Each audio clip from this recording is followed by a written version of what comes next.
my dear student, welcome to Excellent Study Center Educational Channel। तो student, जैसे कि graph पे आपको देख के लग ही गया होगा कि आज हम लोग सिविक्स क्लास 11 का चैप्टर 1 संविधान क्यों और कैसे पढ़ने वाले हैं। बेसिकली ये चैप्टर आपको पार्ट 4 तक जाएगा, बट अभी हम लोग पार्ट 1 थ्योरेटिकल सेक्शन को पढ़ रहे हैं। तो ये जो चैप्टर है संविधान क्यों और कैसे, तो बेसिकली संविधान के बारे में ही है। तो मैंने इसलिए यहाँ लिख रखा है भारतीय संविधान। तो कहाँ के संविधान को पढ़ना है? भारतीय संविधान को पढ़ना ऑफ कोर्स। तो इस चैप्टर में सबसे पहले हम बात कर लेते हैं स्टूडेंट कि कौन कौन से ऐसे टॉपिक्स हैं जिसको हम यहाँ कवर करने वाले हैं, जिससे बहुत ही ज्यादा आसान हो जाएगा। एक नजर में पूरे चैप्टर का आपको अंदाजा मिल जाएगा कि इस चैप्टर में हम किस किस चीजों को स्टडी करने वाले हैं। तो एक आपको रफ आइडिया पूरे चैप्टर के बारे में इंट्रोडक्शन मिल जाता है। तो सबसे पहले देख लेते हैं जो आपका फर्स्ट टॉपिक है स्टूडेंट, वो हम परिचय यानी कि इंट्रोडक्शन जानेंगे संविधान के बारे में। ओके, और दूसरा होगा भारतीय संविधान का निर्माण, और तीसरा संविधान की आवश्यकता। इसी तरह से संविधान के कार्य के बारे में पढ़ेंगे और भारतीय संविधान की विशेषता के बारे में पढ़ेंगे। तो जैसा कि पहला टॉपिक जो आपको दिया गया है परिचय संविधान का, तो इसमें हम क्या देखने वाले हैं, जैसा कि आपको पिक में ग्राफ में दिख रहा होगा भारतीय संविधान कॉन्स्टिट्यूशन ऑफ इंडिया।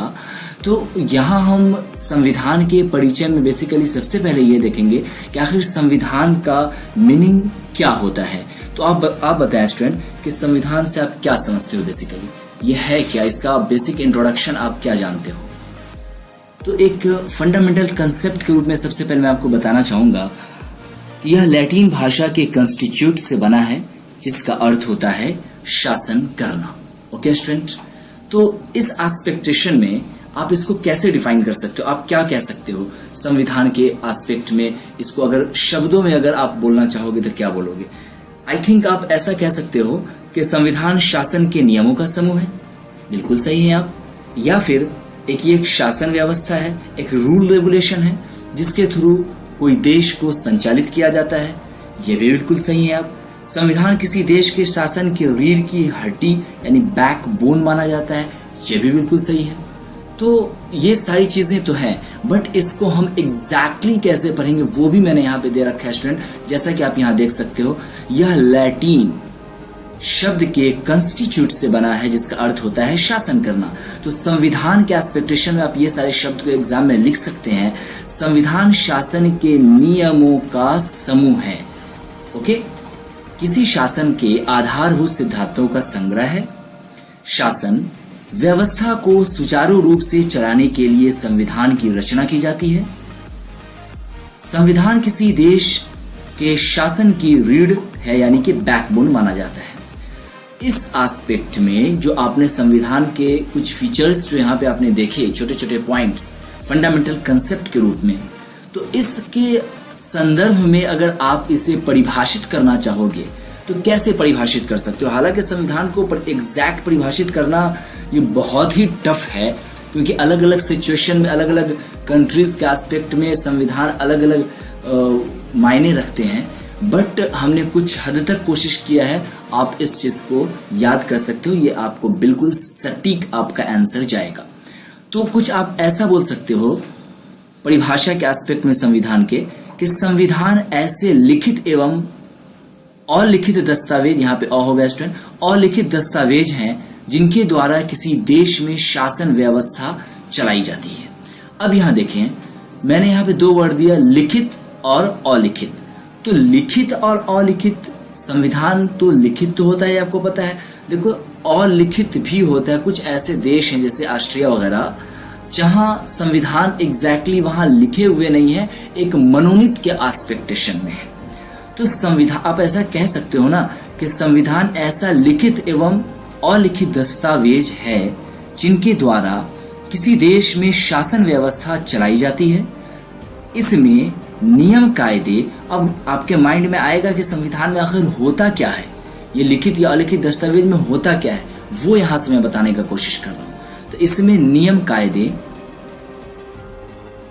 कानून एवं जनता की शक्तियां, अधिकार आदि के बारे में विस्तार से लिखा होता है।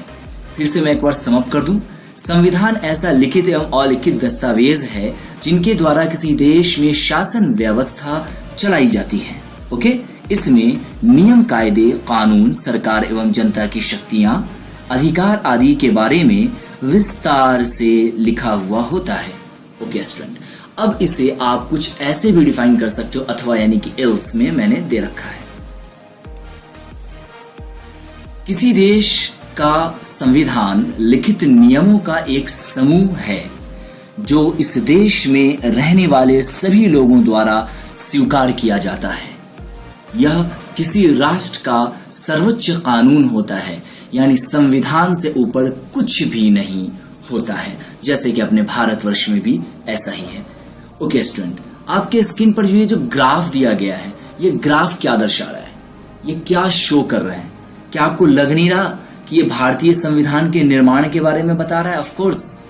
तो भारतीय संविधान के निर्माण को आप कैसे डिफाइन करोगे? अगर मैं आपसे कहूं कि आप बेटा ये बताओ हमें कि भारतीय संविधान का निर्माण कैसे हुआ, तो आप इसे क्या बताओगे हमें? ऑफ कोर्स इसके बारे में बेसिक नॉलेज आपके पास होनी चाहिए। तो भारतीय संविधान के निर्माण में एक बड़ा अहम रोल है, जैसा कि आप ये पिक देख के समझ सकते हो, MK गांधी का, महात्मा गांधी। महात्मा गांधी ने 1922 में सबसे पहले संविधान निर्माण के लिए संविधान सभा गठित किया था। ओके स्टूडेंट, और ये जो संविधान निर्माण की जो बात है, ये पूरी तरह से डिपेंड करती है संविधान सभा पे। तो आखिर कैसा संविधान सभा था, कितने सदस्य थे, कैसे कैसे थे, क्या मनोनीत और निर्वाचित दोनों प्रकार के थे, या फिर सारे इंडियंस थे, या फिर कुछ ब्रिटिशर्स भी थे तो कितने थे? ये सारे क्वेश्चंस आपके माइंड में आनी चाहिए। तो आइए इन सारे के सॉल्यूशन के लिए हम आगे बढ़ते हैं। तो जैसा कि मैंने आपको बताया कि भारतीय संविधान का निर्माण जो है वो संविधान सभा को देखकर, यानी संविधान सभा के संगठन के बेस पर किया गया है। तो और मैंने आपको यह भी बताया था कि 1922 में सर्वप्रथम महात्मा गांधी ने कहा संविधान निर्माण के लिए संविधान सभा गठित होनी चाहिए। उसके लिए एक योजना कैबिनेट मिशन को तैयार किया गया, जिसमें 389 यानी 389 सदस्य माने गए, चुने गए, जिसमें से 296 ब्रिटिशर्स प्रांत के थे और 93 देशी रियासत के थे। तो 296 और 93 इज इक्वल टू 389। लेकिन ये इतना आसान नहीं था स्टूडेंट। इसमें 4 जो थे वो चीफ कमिश्नर थे, यानी 296 जो आपको दिया गया है, इसमें से 4 आपको चीफ कमिश्नर थे। अब आपके माइंड में आएगा कि यार ये चीफ कमिश्नर क्या होता है, तो मैं आपको 2 सेकंड के लिए होल्ड करता हूं। आप हमें बताओ कि चीफ कमिश्नर का यहां क्या सेंस है।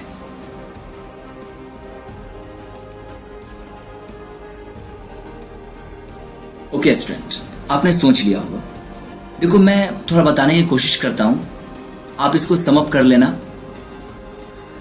प्रेजेंट टाइम में 7 केंद्र पर, मैं पहले थोड़ा एक एग्जाम्पल देके मैं आपको समझाता हूं। जैसे कि अभी आप प्रेजेंट टाइम में अगर देखें तो प्रेजेंट टाइम में 7 केंद्र प्रशासित देश,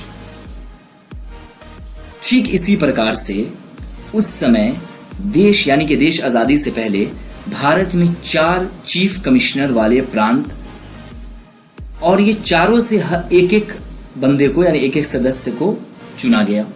अब आपके माइंड में आएगा कि ये 4 चीफ कमिश्नर में कौन कौन सी जगह थी।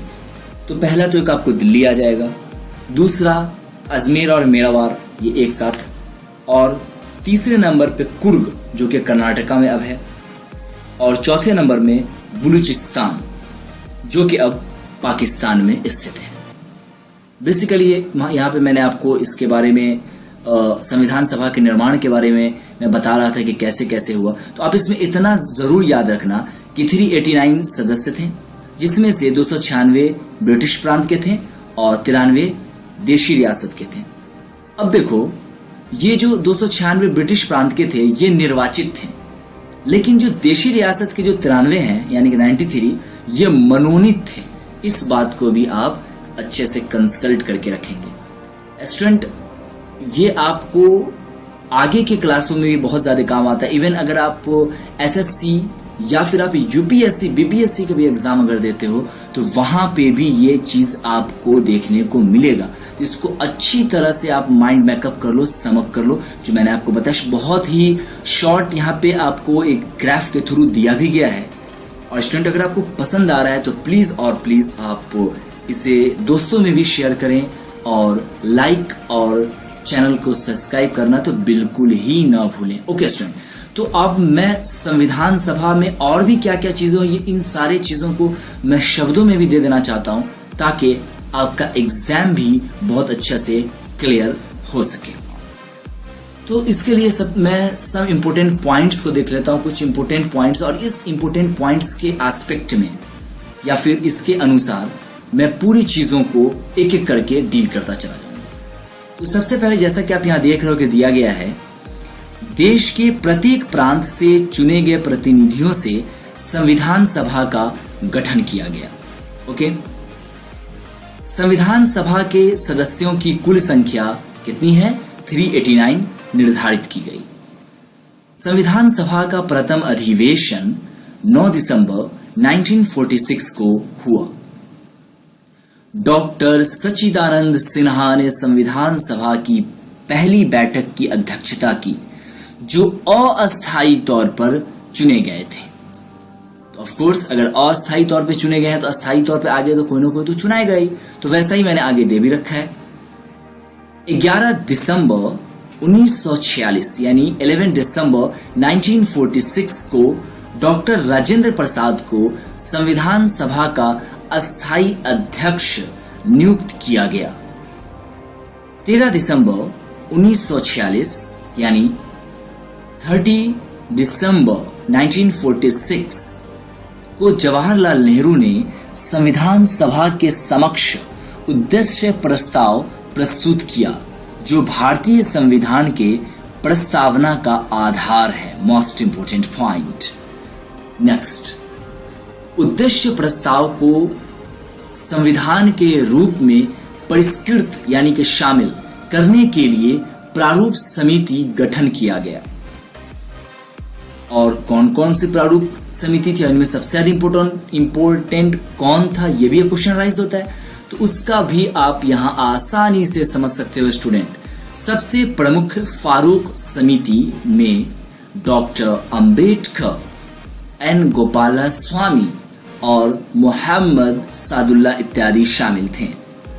यानी सबसे प्रमुख जो समिति थी, प्रारूप समिति, उसमें वो समिति का नाम था फारूक समिति, जिसमें डॉक्टर अंबेडकर और ये सारे बंदे शामिल थे। 26 नवंबर 1949 को संविधान अंगीकृत किया गया। Most important point please again listen. 26 नवंबर 1949 को संविधान अंगीकृत किया गया जिस पर 284 सदस्यों ने हस्ताक्षर यानी कि साइन किए। नेक्स्ट, जनवरी 1950 को भारतीय संविधान लागू किया गया और प्रथम गणतंत्र दिवस मनाया गया। This is the most also important point, please consider. जनवरी 1950 को भारतीय संविधान लागू किया गया और गणतंत्र दिवस मनाया गया। ओके, अब यहां जैसा कि आपको ग्राफ देख के समझ में आ गया होगा कि यहां पे अब हम बात करने वाले हैं डॉक्टर अंबेडकर की। तो नोट में मैंने दे रखा है, डबल स्टार भी मैंने दे रखा है। This is also very very most important point. Doctor Bhimrao Ambedkar को भारतीय संविधान का जनक माना गया। ओके, फिर से मैं बोल दूं, डॉक्टर भीमराव अंबेडकर को भारतीय संविधान का जनक माना गया। ओके स्टूडेंट, संविधान सभा की अंतिम बैठक 24 जनवरी 1950 को हुई और इसी दिन संविधान सभा द्वारा डॉक्टर राजेंद्र प्रसाद को भारत का प्रथम राष्ट्रपति चुना गया। ओके स्टूडेंट, ये भी इंपोर्टेंट पॉइंट है हालांकि आपके लिए। संविधान निर्माण में 2 वर्ष 11 माह 18 दिन समय लगा। याद रखिए कितना दिन लगा? 2 वर्ष 11 माह 18 दिन, ये आपके जीके के लिए भी बहुत ज्यादा इंपॉर्टेंट पॉइंट है।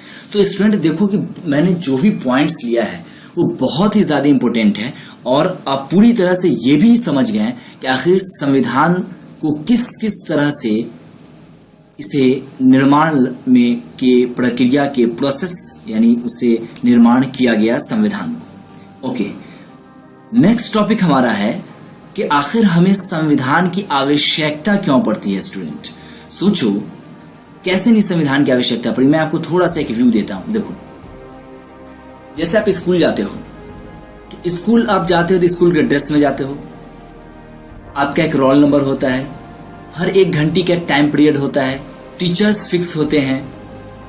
तो इसी तरह से अगर आप रोड पे चल रहे हो तो रेड लाइट का मतलब होता है रुक जाना, ग्रीन लाइट का, सारी चीज का एक रूल रेगुलेशन होता है। आप अगर कोई खेल खेलते हो उसमें भी रूल रेगुलेशन होता है, उसको फॉलो करना होता है।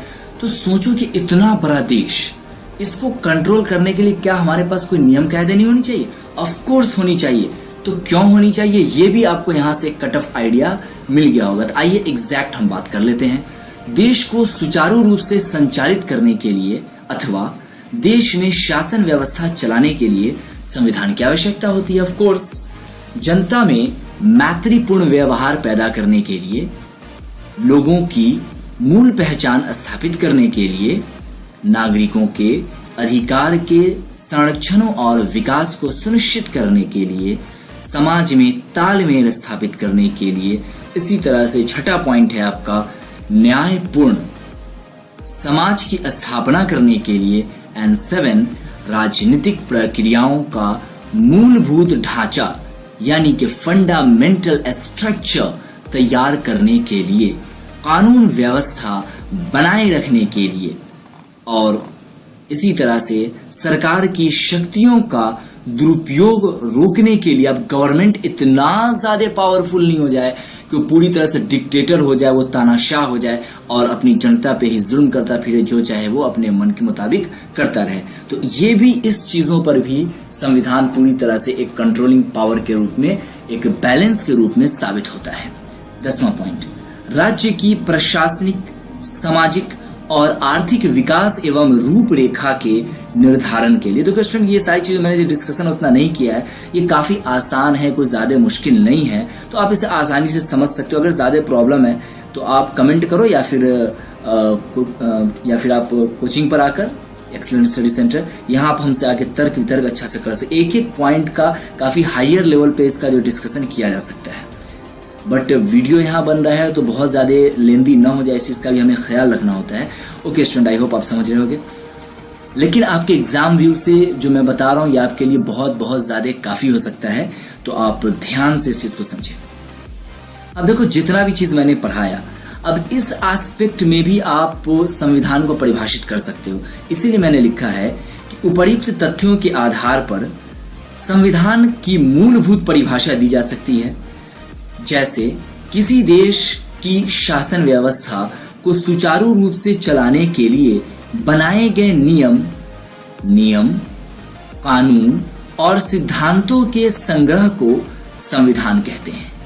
फिर से एक बार आप समझ कर लें, किसी देश की शासन व्यवस्था को सुचारू रूप से चलाने के लिए या फिर चलाए जाने के लिए बनाए गए नियमों, कानून और सिद्धांतों के संग्रह को संविधान कहते हैं। मान लो कि किसी भी देश को अगर हमें चलाना है, अगर सुव्यवस्थित ढंग से चलाना है ताकि किसी भी तरह का कोई प्रॉब्लम नहीं हो, किसी में आपस में भेदभाव नहीं हो, यानी हर तरह से एक बेहतरीन तरह से देश को अगर हमें चलाना है, तो सीधी सी बात है कि नियम और कानून और कायदे की हमें कुछ सिद्धांतों की जरूरत पड़ेगी।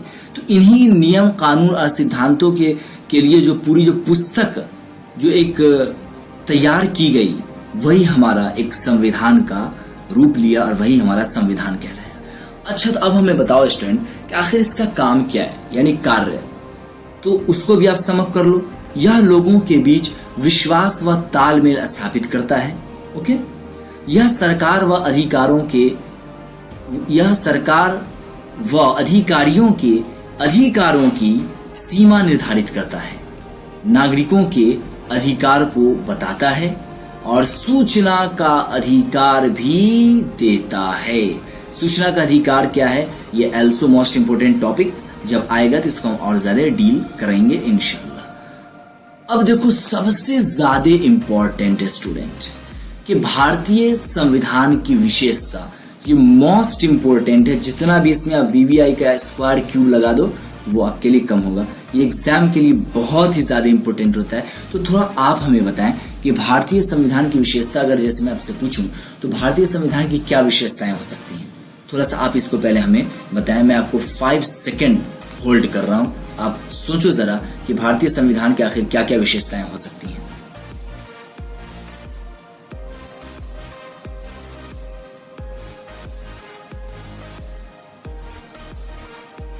ओके स्टूडेंट, आपने सोच लिया होगा यार क्या होगा। सोचो अपने भारत में जो अगर संविधान नहीं होता तो कितना बुरा हाल होता, आपस में कितने ज्यादा भेदभाव और जब होते, ऐसे थोड़ा बहुत तो देख ही रहे हो, कितना ज्यादा धार्मिक जो है वो मार काट दिस दैट होता। हालांकि वो भी अभी भी होता है, लेकिन संविधान पूरी तरह से अंकुश लगा रहा है, जिसकी वजह से थोड़ा कंट्रोल में है और इस पर कार्रवाई भी होती है।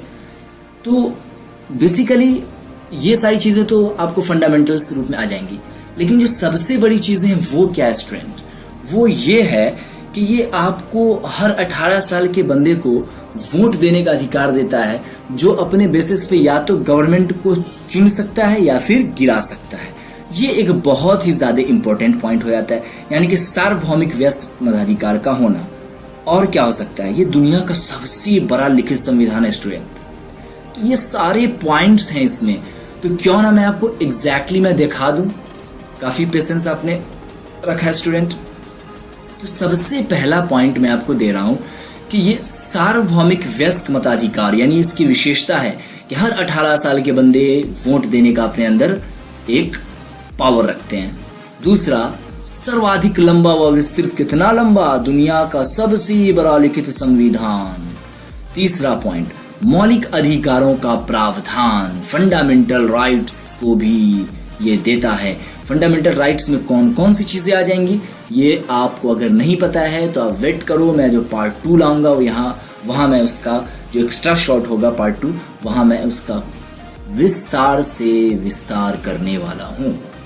चौथा पॉइंट, पंथ निरपेक्ष, यानी कि धर्म निरपेक्ष। पंथ निरपेक्ष का मतलब धर्म निरपेक्ष, यानी हर कोई अपने धर्म को मना सकता है, धर्म को सेलिब्रेट कर सकता है, किसी पर कोई पाबंदी नहीं लगाई जा सकती।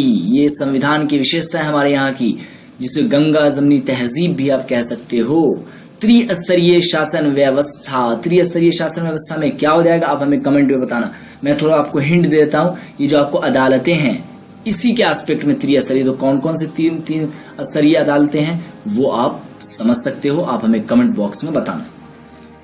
छठा पॉइंट, संसदीय शासन प्रणाली। और सातवां, स्वतंत्र निष्पक्ष न्यायपालिका, यानी जो आपको इलेक्शन वगैरह के लिए एक न्यायपालिका या फिर किसी तरह के प्रॉब्लम्स को के सॉल्यूशन के लिए जो न्यायपालिका बनाई गई है वो पूरी तरह से स्वतंत्र होती है और निष्पक्ष होती है, किसी के फेवर में नहीं होती है, वो न्याय के फेवर में होती है और संविधान के अकॉर्डिंग फैसला सुनाती है। आठवां पॉइंट, एकल नागरिकता की व्यवस्था। एकल नागरिकता व्यवस्था की का क्या मतलब है ये भी आपको मैं पार्ट 2 में विस्तार से बताने वाला हूँ। छोटा सा मैं आपका इसको भी हिंट दे देता हूँ। एकल नागरिकता का मतलब ये हुआ कि अगर कोई बंदा अगर बिहार का है या फिर कोई अगर मुंबई का है, तो ऐसा नहीं है कि मुंबई वाले को बिहार वाले पे हावी होना है यानी उसकी वैल्यू ज्यादा होगी, नहीं, हम सब लोग को एक ही नागरिकता है, वो भारतवर्ष की। भारत का बंदा किसी भी किनारे का हो, कितने बड़े भी छोटे गांव का हो या फिर कितने बड़े भी शहर का हो, वो सब दो एक ही एंगल में है, एक ही पैमाने में है, वो कहीं भी जाके जॉब कर सकता है और दिस दैट सारी चीजें एकल नागरिकता। जबकि अमेरिका वगैरह में क्या है, दोहरी नागरिकता है, यानी अगर किसी को न्यूयॉर्क का भी है और अमेरिका, दोनों को अलग अलग चीजों का इसी तरह से। तो मैं इसका डिटेल्स आपको बताने वाला हूँ एकल नागरिकता के, तो पार्ट 2 के लिए आप वेट करें और कमेंट में कमेंट करें, तो एक मुझे हौसला मिलता है, तो मैं जल्दी वीडियो लाने का कोशिश करता हूँ ऑफकोर्स। 9वां पॉइंट, नम्य एवं अनम्य का मिश्रण। क्या मतलब हुआ स्टूडेंट इसका? इसका मतलब ये हुआ हमारा जो संविधान है ये न ही बहुत ही ज्यादा कठोर है और न ही बहुत ही ज्यादा लचीला है, यानी जरूरत पड़ने पे अकॉर्डिंग टू कॉन्स्टिट्यूशन हम इसमें सुधार भी या फिर नई चीजें जोड़ भी सकते हैं। 10वां पॉइंट, लोकतांत्रिक व्यवस्था का प्रावधान। लोकतांत्रिक व्यवस्था, ये तो समझाने की जरूरत नहीं, आप समझते हुई होइएगा। 11वां पॉइंट, स्वतंत्र व निष्पक्ष चुनाव प्रणाली। चलिए स्टूडेंट, अब हम ये टॉपिक एंड करते हैं। स्टूडेंट, फिर से आपसे मैं रिक्वेस्ट करता हूं, प्लीज आप इसे शेयर, लाइक और चैनल को सब्सक्राइब करो, दोस्तों में भी शेयर करो स्टूडेंट, ताकि ये जो मैं इतना मेहनत करके आपके पास और कई सारी किताबों को पढ़ने के बाद इतना शॉर्ट नोट्स और एकदम वेलेबल लाइन सब मैं लाता हूं, तो इसके पीछे कहीं ना कहीं बहुत बड़ी मेहनत छुपी होती है। तो जहां आप इसका बेनिफिट उठा रहे हैं, तो बाकी दूसरे स्टूडेंट, आपके दोस्तों को भी इसका बेनिफिट क्यों ना मिले student. Okay student, I hope आप समझ रहे होइएगा। Thanks a lot.